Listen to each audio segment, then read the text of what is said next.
Jonah Hill is an abusive, woman-hating narcissist, or the person claiming that about him is in fact a narcissist and is just looking for a little bit of fame and didn't like the way her relationship ended with the man. Now, I'm not a celebrity gossip channel, but this story touches on so many different topics that I think it serves as a really nice case study in how to respond with wisdom and virtue to relational dynamics, and I think it touches on a lot of different ideological things as well. Let's jump directly into it. TMZ reporting that Jonah Hill's ex-girlfriend posts alleged texts blasting him as a misogynist. If you don't know, a misogynist is somebody who hates women. Now, when she claims he's a narcissist, just realize that that's plausible given simply the fact that he is an actor, which puts him at an elevated risk of narcissism.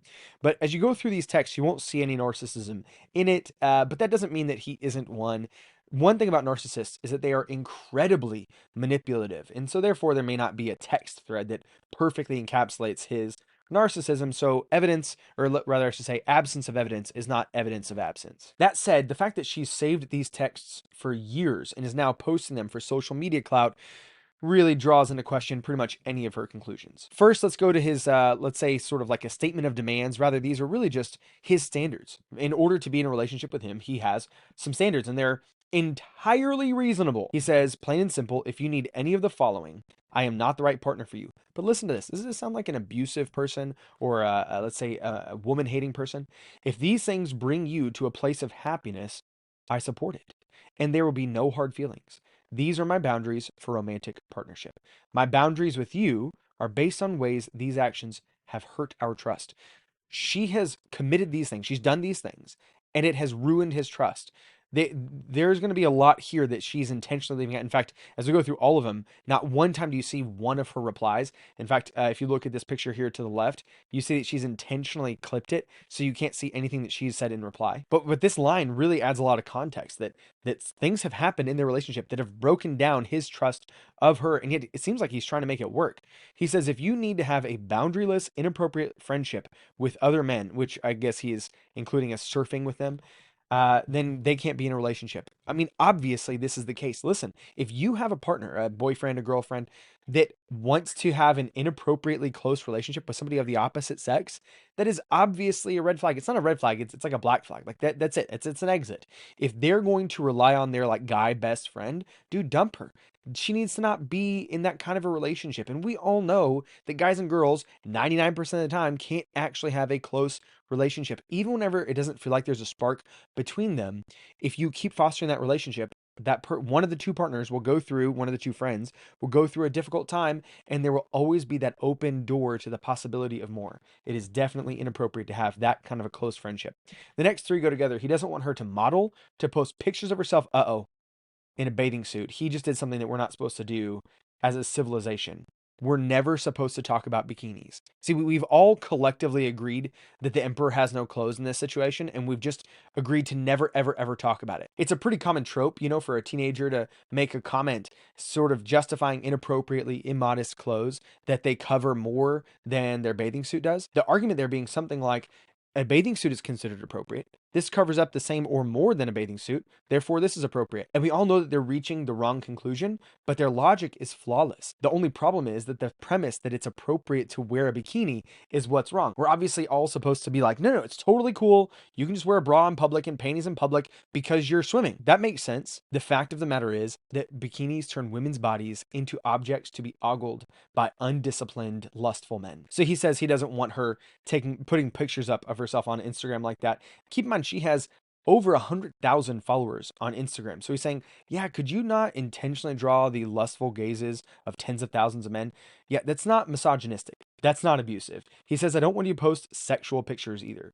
And then the last one is actually one of the most based, wise things that you can do and look out for in a relationship with somebody. He says, you cannot have friendships with women who are in unstable places and from your wild, recent past. I mean, he's going to great lengths to speak in innuendo or in veiled terms. He doesn't want to just say what she did, but she did something very recently.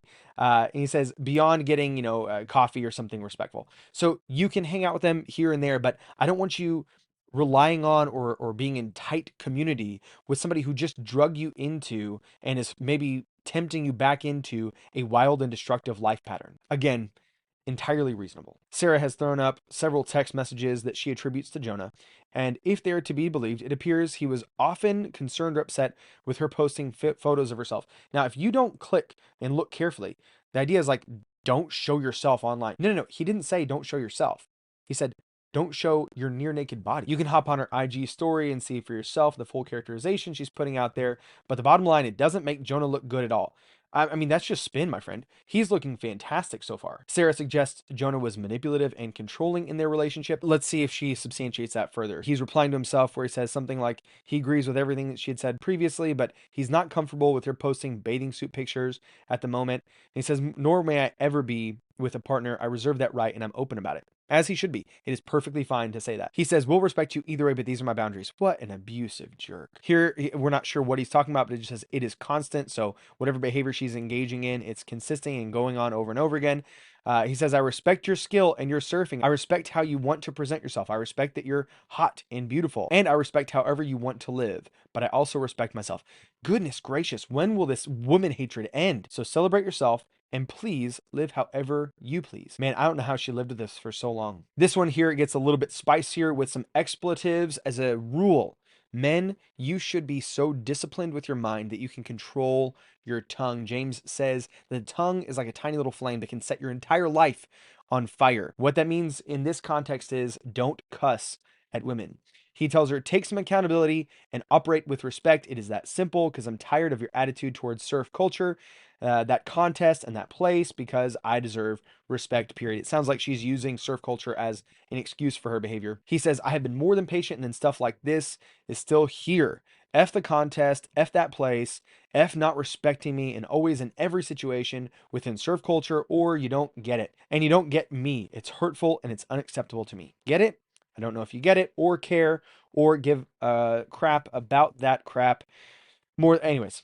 So he gets a little bit spicy there. But again, is this anything like emotional abuse? He is simply saying to her, you have hurt me with certain behaviors in the past. And yet, while I'm asking you to stop doing them, you're consistently engaging in them. And it's disrespectful. I mean, it makes a lot of sense as to why they broke up. So far, she has not painted a picture that makes her look good or makes him look bad. My favorite is this one here. She says, I hope my ex has a daughter. Apparently, the girl he's with now is pregnant. Maybe she'll turn him into a real feminist, because the fact that he calls himself a feminist now is laughable. Here's the thing. Jonah Hill is probably not a feminist. In fact, most people who say that they're feminists are not feminists. They think feminism is saying like men and women are fundamentally equal in dignity and in value, when that's really not the philosophy. That's what we call the Mott and Bailey fallacy. If you look here, this is the way you would set up an old ancient kind of medieval city. The Mott was totally defensible, impregnable, and this would be like an uncontroversial statement you make. Then you make some bold controversial claim that's easily knocked down, totally indefensible. The Bailey was not defendable. It was too large, too sprawling. You could attack it from too many directions. So in this instant, she's saying, well, I'm just a feminist, and I'm just for male and female equality, yada, yada, yada. Okay, but down here is the Bailey, which is that it's exploitative and anti-woman hatred to say that you don't want your girlfriend to sexually exploit herself for tens of thousands of men online. Of course, that's entire nonsense, and so she would retreat back, well, I'm just for equality because that's what feminism really is. Now, the goal of all of this was to grow in wisdom when it comes to our relationships. So here are the takeaways. Number one, don't date a leftist or a feminist. And I don't mean a liberal or somebody who believes in the equality of men and women in dignity and value and whatnot. I mean, don't date somebody whose entire worldview is shaped around emancipation, because there is no logic or common sense with that kind of a person. In fact, I always go back to this paper here by Allison Bailey, the feminist and critical race theorist, where she clearly teaches explicitly. She says that feminists and critical race theorists have long delineated the distinction between critical thinking and critical pedagogy, which is teaching critical theory. She literally says here that if you are a critical thinker, the problem for you is that people don't examine the assumptions or commitments or the logic of daily life. Okay, so you're concerned with logic. But for the critical pedagogy begins with a different set of assumptions. So teaching critical theory is not based on logic and that kind of a thing. Rather, it's based on, look at this, the critical learner is somebody who is empowered and motivated to seek justice and emancipation. So for her, if you point out that sexualizing yourself for tens of thousands of men is not feminist of you, you're saying there's a logical contradiction in your worldview. And for her, she's seeing everything through the lens of emancipation as opposed to logic. So the fact that she's holding ideas that are self-refuting, that doesn't matter, because at the end of the day, it's all about emancipation. He has a standard for her. Don't be nasty online. That's a standard. That's holding her back from doing whatever she wants at any given second, and therefore she has to rebel against it. There must be emancipation from that. So number one, don't date anybody who is inherently anti-standard, which is leftists and that strain of feminism. There are feminists who aren't quite like that. Number two, bikinis are a vice for women and for men alike, and they should not be worn by anybody in public. Number three, don't have a romantic partner. Have a boyfriend, girlfriend, fiance, husband, wife. Be something more than simply the corporatistic HR nonsense that we degrade ourselves to nowadays. Number four, don't date a girl who posts thirst traps. The fact of the matter is, she's only dating you for the very same reason that she's posting those photos. She's desperate for attention. Something's going on at the psychological level. She probably needs therapy, and more than you, she needs a lot of good friends around her. Come back whenever she's healthy and ready for a relationship. And number five, standards are good. You should have well thought out, articulated standards before you enter the dating scene so that you know what you're willing to compromise on and what you are not willing to compromise on when it comes to your next boyfriend or girlfriend. That's it for today. This is Unsafe Media, and my name is Ryan Martin. If you're the kind of person who has not joined my Patreon yet, you're probably also the kind of person who will not tweet out hashtag justice for Jonah. I'm not really into hashtags either, though. And I haven't joined my Patreon either. Kind of tracks. All right. Regardless, join the Patreon, like, share, subscribe, and until next time, trust in God and keep your powder dry.